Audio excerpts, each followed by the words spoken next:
Technical Research 1, Quarter 1, Module 1, Nature of Inquiry and Research. So ano ba ang laman ng module na to?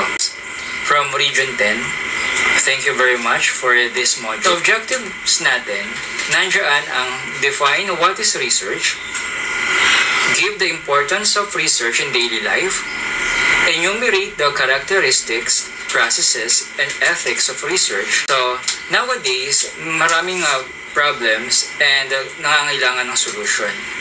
And sa pag-aaral natin na to, dito papasok yung research, wherein ito yung magko-contribute ng facts, valid investigation, and experiences. Dito tayo kukuha ngayon ng mga evidences natin para masagot ang problema.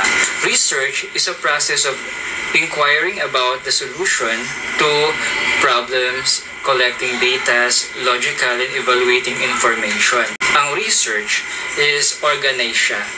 Una, yung sa chapter 1, nandoon yung problems na re-resolvahin. Siyempre, yung title nandoon.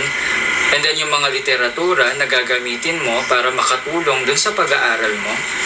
At ano yung methodology o pamamaraan para makuha mo naman yung data at makasagot doon sa mga questions mo at sa problem mo.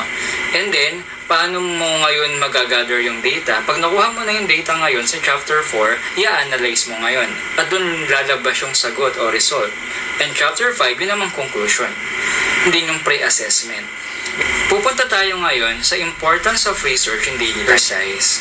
Ano ba ang pwede mong ilagay ng mga words related dun sa research? Pwede tayo maglagay ng investigation, observation, experimentation, and experiences.